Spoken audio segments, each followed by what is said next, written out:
Bismillahirrahmanirrahim.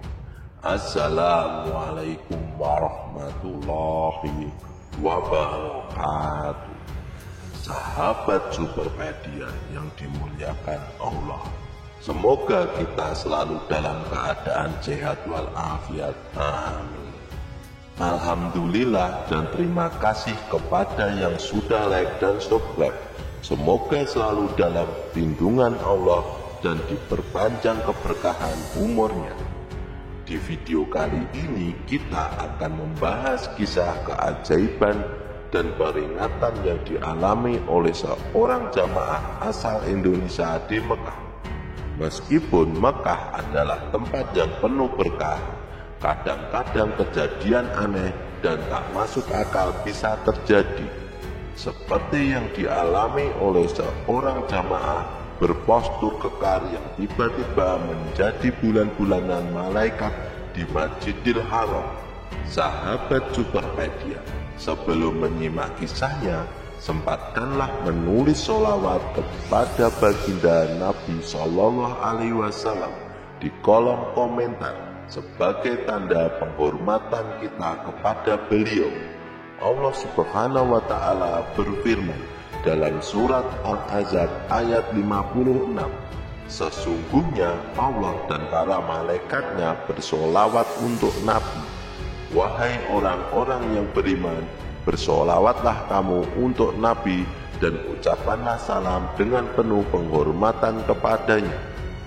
Wawan, seorang pemuda berpostur besar dan kekar dari Kampung Baru di Tangerang, tidaklah dikenal sebagai individu yang sangat taat beragama. Sholatnya pun tidak terlalu teratur dengan banyaknya bolong-bolong dalam ibadahnya. Namun ketika ayahnya meminta Wawan untuk mendampingi ibunya yang akan berangkat ke Mekah karena ayahnya telah berangkat terlebih dahulu, Wawan setuju meskipun dengan hati yang agak malas. Bu, ngapain sih kita harus pergi ke sana? Bukannya kita bisa tetap beribadah di sini saja? Tanya Wawan dengan nada sedikit cemberut kepada ibunya sambil mempersiapkan barang-barang untuk perjalanan. Ibunya tersenyum lembut, mencoba menjelaskan dengan sabar kepada anaknya yang agak cuek. Wan, ini adalah kesempatan langka yang diberikan Allah Subhanahu wa Ta'ala kepada kita. Bukanlah kita harus menyukurinya. Selain itu, kita juga bisa memperoleh berkah dan pengampunan dosa di tanah suci. Wawan mengangguk meskipun agak ragu-ragu. Ya sudahlah Bu, tapi jangan harap aku bakal jadi orang suci setelah pulang dari sana ya. Ibunya hanya tersenyum sambil mengelus kepala Wawan dengan penuh kasih. Ibunya berkata, kita lihat saja Wan, siapa tahu di sana hatimu akan terbuka lebih lebar untuk menerima kebaikan. Walaupun dengan rasa malas, Wawan pun menyanggupi permintaan itu. Dalam hati kecilnya terbesit satu pikiran, setidaknya nanti aku bisa lebih dihormati oleh tetangga setelah umroh ke tanah suci, gumamnya. Pagi itu matahari bersinar cerah ketika Wawan bersiap-siap untuk keberangkatan ibunya. Seorang wanita yang selalu menunaikan sholat 5 waktu, ia tampak tenang dan khusyuk berdoa. Sementara itu, Wawan dengan sedikit tergesa-gesa segera memasukkan barang-barang ke dalam koper. Setelah semuanya siap, mereka pun berangkat menuju bandara dengan harapan dan doa yang membawa perasaan campur aduk dalam hati mereka. Setibanya di Mekah, Wawan merasakan kegembiraan yang besar, bukan karena keberadaan di tanah suci atau beribadah, melainkan karena kesempatan untuk refreshing dari rutinitasnya di rumah. Wawan menganggap perjalanan ini sebagai liburan, bukan sebagai ibadah yang khusyuk. Kondisi fisiknya pun sedikit banyak dipengaruhi oleh niatnya sebelum berangkat. Ada seorang dalam rombongan yang sudah berumur lebih dari 70 tahun, namun mampu melaksanakan umroh sunnah 2 kali sehari. Sementara itu, Wawan sering mengeluh capek, lelah, dan dehidrasi. Bu, kok nenek itu kuat banget ya? Aku aja rasanya udah capek banget, keluh Wawan sambil memijat-mijat kakinya yang pegal.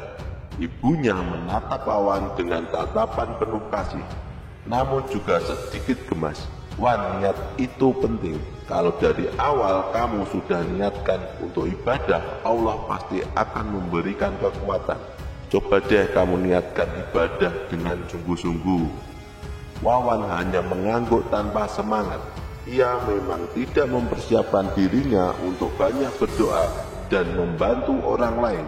Dia hanya sekedar menemani ibunya, tidak lebih dari itu. Karena dari rumah tidak diniatkan banyak berdoa dan beribadah, Wawan jadi paling mudah diajak piknik, yaitu kegiatan sampingan dari rombongan. Sementara anggota rombongan lainnya sibuk dengan ibadah, Wawan lebih memilih menikmati suasana baru. Ibunya sering merasa gemas melihat tingkah Wawan yang malas beribadah, terutama untuk iktikaf di masjid. Meskipun Wawan tidak ikut KBIH atau kelompok bimbingan ibadah haji manapun, KBIH yang satu kloter dengannya tetap menganggap Wawan sebagai anggotanya. Setiap kali rombongannya melakukan kegiatan, Wawan selalu diajak. Namun Wawan selalu mencari cara untuk menghindar dari kegiatan yang berhubungan dengan ibadah. Suatu hari saat di Madinah, rombongan mengajak Wawan ke kebun kurma. Setelah itu mereka berencana untuk berdoa di Raudhah di Masjid Nabawi. Ketika tiba saatnya untuk pergi ke Raudhah, Wawan malah kembali lagi ke kebun kurma dan bersantai di sana. Wawan, kenapa kamu gak ikut ke Raudhah? Tanya salah satu anggota rombongan yang melihatnya di kebun kurma. Aku lebih suka di sini, Pak. Suasananya adem dan tenang, jawab Wawan sambil tersenyum. Padahal di Raudhah itu tempat yang sangat mustajab untuk berdoa. Kesempatan langka loh, Wan, tegur seorang jamaah. Wawan hanya menggelengkan kepala. Aku sudah bosan, lebih enak di sini aja. Nanti juga aku berdoa kok, gak perlu keburu-buru. Jamaah itu menghela napas. Wawan, jangan sia-siakan kesempatan yang Allah berikan kepadamu. Siapa tahu ini adalah pintu kebaikan bagi kita semua. Wawan hanya tersenyum tipis, tanpa sepatah kata pun. Ia masih belum sepenuh hati menyadari arti sebenarnya dari perjalanan ini. Baginya ini hanya sebuah acara yang harus dilalui tanpa terlalu banyak memikirkan maknanya. Sementara itu, ibunya terus berdoa agar Wawan diberi hidayah dan kesadaran akan pentingnya ibadah. Ia berharap bahwa perjalanan ini bisa membawa perubahan baik dalam diri anaknya. Suatu hari ketika kembali dari Mina, Wawan dan rombongannya mengalami kejadian yang tak terduga. Mereka tersesat dan diputar-putarkan selama 10 jam. Padahal jaraknya hanya kurang dari 7 km. Berangkat dari Mina pukul 1 siang, mereka baru tiba di hotel pukul 11 malam. Meskipun sebagai jamaah lain mengeluh karena ibadah lain terganggu, Wawan justru merasa senang. Baginya ini adalah kesempatan untuk berjalan-jalan tanpa tujuan atau ibadah. Sudahlah, terima saja apa yang Allah Subhanahu wa Ta'ala rencanakan untuk kita. Mungkin ini yang terbaik, ujar Wawan dengan sok bijak kepada rombongannya yang mulai gelisah. Tapi sebenarnya dalam hati Wawan ingin mengatakan, sebaiknya kita bersantai saja, tidak perlu menyesal melewati ibadah. Ketika teman-temannya mulai mengeluh, Wawan justru memilih untuk menikmati perjalanan tersebut. Meskipun dalam hatinya terkadang Wawan merasa ingin menegur teman-temannya yang terlalu fokus pada ibadah. Namun ia tetap memilih untuk menjaga sikapnya yang santai dan cuek. Ketika mereka akhirnya tiba di hotel, Wawan merasa lega. Meskipun perjalanan tersebut tidak seperti yang mereka harapkan, setidaknya mereka selamat dan bisa bersiap untuk perjalanan selanjutnya. Suatu malam di Masjidil Haram, keluarga Wawan mengajaknya untuk melakukan tawaf pribadi. sebuah tawaf yang dilakukan di luar jadwal dari travel atau rangkaian umroh. Meskipun tidak biasa, Wawan merasa sangat antusias dengan ajakan tersebut. Namun ia memilih untuk memisahkan diri dari rombongan keluarganya. Mungkin karena ingin merasakan momen tersebut dengan lebih santai dan pribadi. Saat pertama kali melihat Ka'bah dari dekat, hati Wawan sedikit berdesir. Namun ia tetap menunjukkan sikap cueknya. Ya biasa saja, gumamnya pada diri sendiri, berusaha menyembunyikan perasaannya. Namun tiba-tiba hal yang mengerikan terjadi. Wawan merasa seperti dipukul oleh seseorang dengan kekuatan penuh. Dia terpental ke belakang dan jatuh keras di lantai, membuatnya merasa bingung dan terkejut. Suasana agak sepi karena malam hari tidak terlalu padat, membuat kejadian tersebut semakin menakutkan. Wawan mencoba bangkit dan menengok sekeliling, mencari siapa yang mungkin telah memukulnya. Namun tidak ada seorang pun di sekitarnya yang terlihat mencurigakan. Hanya dirinya sendiri yang terbaring di lantai dengan perasaan bingung dan nyeri.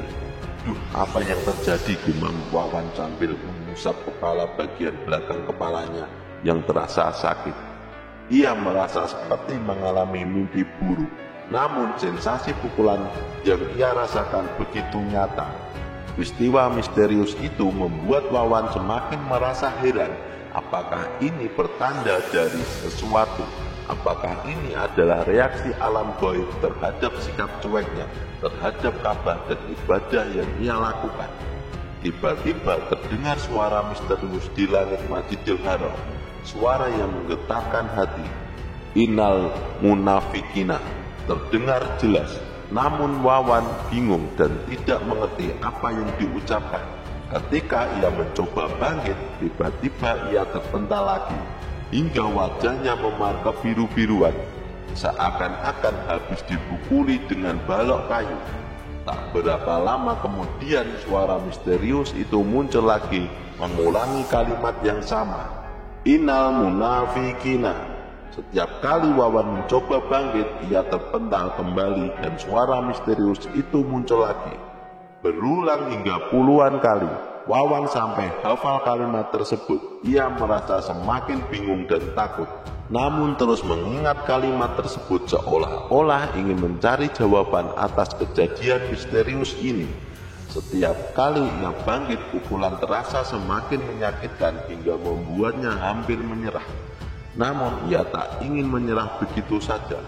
Dalam kesendirian dan kegelapan malam di Masjidil Haram, Wawan mengucapkan kalimat yang sama dengan suara misterius itu.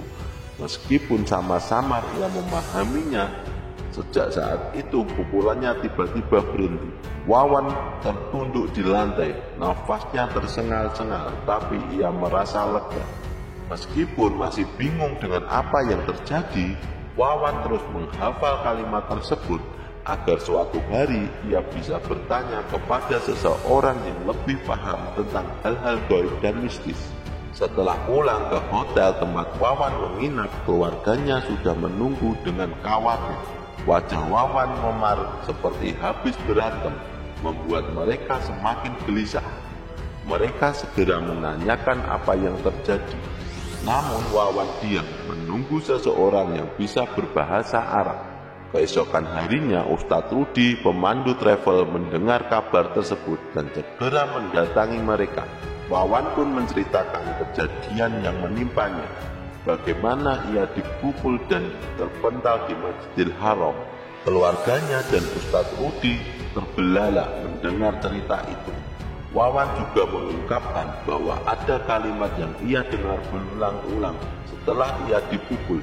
Dan ketika kalimat itu diucapkan olehnya, pukulan itu berhenti, meskipun sedikit samar dan terbata-bata. Wawan meniru kalimat tersebut, Innal munafikina. Ustadz Rudi belum sepenuhnya mengerti.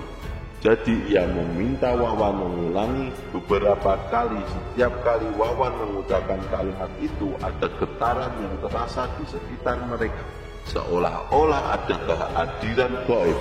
Akhirnya Ustadz Rudi menyadari bahwa kalimat yang diucapkan oleh Wawan adalah bacaan ayat Al-Quran, bukan bahasa Arab sehari-hari. Ia teringat bahwa kalimat tersebut adalah surah An-Nisa ayat 142 yang artinya, sesungguhnya orang-orang munafik itu hendak menipu Allah, tetapi Allah membalas tipuan mereka dengan membiarkan mereka larut dalam kesesatan dan penipuan mereka. Apabila berdiri untuk sholat, mereka melakukannya dengan malas dan bermaksud riya di hadapan manusia. Mereka pun tidak mengingat Allah kecuali sedikit sekali. Ustadz Rudi berusaha menafsirkan ayat tersebut dengan kejadian yang baru saja terjadi dan menyampaikan penjelasannya kepada keluarga Wawan. Ustadz Rudi berkata, ayat ini menjelaskan tentang perilaku orang-orang munafik yang berpura-pura beribadah, namun sebenarnya hati dan pikiran mereka tidak fokus kepada Allah Subhanahu wa Ta'ala. Mereka hanya melaksanakan ibadah secara formalitas tanpa menghayati maknanya. Mungkin kehadiran Wawan di Masjidil Haram mengundang reaksi dari dunia gaib sebagai peringatan atas sikap yang tidak khusyuk dalam beribadah. Wawan membelalak, merasa terkejut, bahkan kalimat tersebut begitu sesuai dengan apa yang ia rasakan. Ustadz Rudi pun memberikan nasihat, ini adalah tanah suci, jadi jangan dipakai main-main. Luruskanlah niat untuk beribadah daripada mengganggu jamaah lain. Akhirnya Wawan merasa terharu dan sadar akan kesalahannya. Ia merenung dalam-dalam, merasa bersyukur bahwa Allah Subhanahu wa Ta'ala memberikan peringatan kepadanya melalui kejadian mistis di Masjidil Haram. Ia pun bertobat, bersumpah untuk menjalani ibadah dengan sungguh-sungguh dan memperbaiki perilakunya yang lalai. Dari saat itu, Wawan berubah menjadi lebih tekun dalam beribadah. Ia menemukan kedamaian dan kebahagiaan dalam kepatuhan kepada Allah Subhanahu wa Ta'ala dan bersyukur atas pengalaman yang menuntunnya kepada kesadaran itu. Dengan dukungan keluarga dan petunjuk dari Ustadz Rudi, Wawan melanjutkan perjalanan umrohnya dengan hati yang penuh keikhlasan dan ketulusan. Ia berjanji untuk menjaga niatnya agar selalu murni dalam beribadah dan tidak akan mengulangi kesalahan masa lalunya. Kisah kali ini kami rangkum dari sumber media, jadi kebenarannya belum pasti. Nama-nama di tokoh ini saya samarkan dan saya edit sedikit biar lebih menarik ceritanya. Mohon maaf apabila ada kekeliruan yang terdapat dalam kisah ini, karena maksud dari video ini adalah agar kita dapat mengambil hikmah atau pelajaran penting dan senantiasa terjaga dari mara bahaya dan kekufuran. Semoga kisah ini bermanfaat. Yang benar datangnya dari Allah Subhanahu wa Ta'ala. Kekurangan dan kesalahan datangnya dari saya pribadi sebagai manusia biasa. Sampai jumpa di kisah selanjutnya. Saya akhiri. Wassalamualaikum warahmatullahi wabarakatuh.